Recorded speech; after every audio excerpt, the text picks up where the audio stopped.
Extinct Animals, written by Catherine Follett and Russ New York, illustrated by Emily Norton. It was summer and she began with singing a ridiculous stack of paper out the vehicle window. She could see the gates leading to the West Graydon compound. A man in a suit sat across from her, explaining the legal ramifications of working as a Buckland Animal Research Center. Buckland has to protect its property. The man explained, we reserve the right to monitor all the communication in and out of the compound and the grounds of Buckland. The consequences for violating said agreement are served. I guess I'd better learn to keep a secret, Heather said in reply. The man for her smile. The website had made the place look like a fairly normal research zoo. True, it had the world's largest collections of endangered species, and it is said that they were cutting-edge genetic research. Still, what secrets could they really have? 2 hours later, Hazel thought she understood. She was standing in front of the real woolly mammoth. Its dust flies through the air, and its trunk next toward Hazel's face. She jumped the stumble back. Don't worry, said Jim. They have the animal keeper and Hazel's new boss. If you're just curious. If, Hazel whispered to herself, she was not sure. She'd just be sure she wasn't dreaming. Jim reached on the box and scratched the huge creature on the cheek. It rumbled like a giant cat. Its fur was longer and thicker than Hazel would ever have thought, from forming a first and go, like God that had been jumping in leaps. How did you? Hazel began. Where did she? Siberia, I think, Jill said. Her genes came from there. At least, it took many years and more money than you or I could ever dream of. But our scientists finally found a way to bring the species back, at least a couple of specimens. The male is out having a checkup. I'm sure you can guess his name. She's beautiful, Hazel whispered as if drunk brushes over her sneaker. He smiled. She just at the full stop. Hazel spent the rest of the day in a state of wonder as she took her throughout the complex to each of the extinct animals' enclosure. The mechanism had their own standing fleets of trees that rested beside the pond. Jimmy explained how the Thanacomys' habitat, trying to mimic a particular area in Tessima. At the more her habitat, the other intern enjoyed them. Markle kept his hands fork and jumped up and down with excitement as he squeaked over and over, trying to make 12 woodbirds calls. He was weird. Hazel liked him already. That night, Malcolm joined her in the common area of the staff dormitory. So what's your theory? Malcolm casually folded his home table and knocked at the stack of papers to the floor. Hazel tried not to laugh. On what? The retrieving extinct animals, he said. We're talking Nobel Prizes faces on management cover. The wolves. Why is Buckland keeping it so secret? The question had crossed Hazel's mind too. Someone must know, she said, because someone paying for this place must cost a fortune to run. Malcolm pointed a finger at Hazel. You've hit a nail on the board, or the head of a nail, or something. I guess I messed up the metaphor, but it doesn't matter. Something fishy is going on here, he said. Hazel laughed. Malcolm seemed like a guy with a busy brain. He shrugged. Whatever it is, I started keeping my mouth shut seems worth it. Suddenly easier to handle the student loans I have to take out if I want to get a doctorate. And I do. You know what I say? Heather thought she did know. Like Malcolm, she was counting on this internship to have fun, her future education.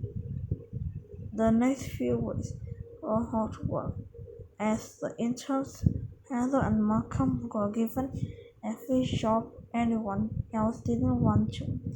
They shop poop and clean enclosures. They fetch equipment for different people. Some other staff even started referring them as golfers because they were always being asked to go for one thing or another. Still, Hazel was thrilled. She loved walking around these amazing animals, seeing how they behave. She especially loved visiting Keith, who would reach out her trunk and inspect Hazel's pocket for treat, ruffling gently. Hazel sometimes discovered an animal missing from the enclosure during her rounds. When she pointed out to Jim, he took a small tablet and explained that the animals had been moved from one of the other compounds for observations, or that it was being treated for some illnesses. Sometimes the animal came back, but sometimes it didn't. One day, while Hazel and Malcolm ate the cafeteria lunch in a grassy area beside one of the warehouses, they saw Jim and another keeper loading in an antidote in a transport. The creature was the size of a buffalo. It doesn't look too happy, Malcolm remarked, as the beast below crashed into the side of the cage. People called them terrorists, but they are really more like hippos. Wonder if they're taking it. Hazel seems pretty healthy to me. Just then, a large white SUV with door window pulled up. Up popped a small man with white hair and dark sunglasses. He was dressed as one of safari, not looking at research animals in Wyoming. As they watched, the man walked around the transport, examining the entelodon with great interest. His broad smile showed strangely white teeth. He had something that they couldn't hear, and Jim forced a smile in return. After a few minutes, the two of them climbed into the vehicle and drove off. That was odd, Malcolm asked. Who was the guy? Hazel shook her head. That evening, Hazel watched a movie on her computer for a while, but the smiling man's face kept forcing its way into her mind. His smile, with two white teeth, had a quality that made her uneasy. She had seen the same look on some of the relatives at feeding time. She decided to take a walk and let the cool night air clear her head. She stuck her hands in pockets, set off in no particular direction. The dark night sky let her see stars that filled, and more stars than she'd never been before. Before she knew it, Hazel had walked to Eve's enclosure. The keepers had returned Adam not long after Hazel arrived. And she could hear the spear snoring behind the locked door. She smiled at the sound. In the distance, she saw a pair of lights bouncing down the dirt road that between the compounds. As the lights drew closer, she could tell it wasn't one of the jeeps people usually took.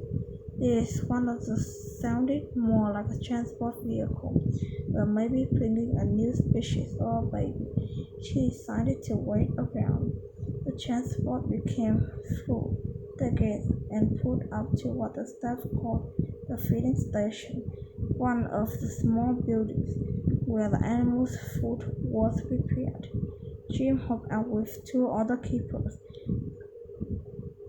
and pulled back the door open. But it was difficult to see through the light. She heard the keepers reach into the transport and pulled out something wrapped in a large top. It makes do a thump as it hit the ground. They reached and pulled out three more tops. Thump, thump, thump. Heather wanted to turn away, but she couldn't. One by one, the keeper lifted the top and pulled them toward the lodge door to the light.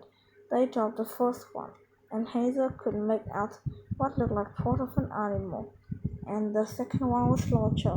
When they sat down, she could just make out the shoulder, same kind of animal. It had a few small holes in it, almost like bullet holes. Then they dropped the third top, and she saw the head of the indolent, a huge tongue hanging slightly side of its open mouth.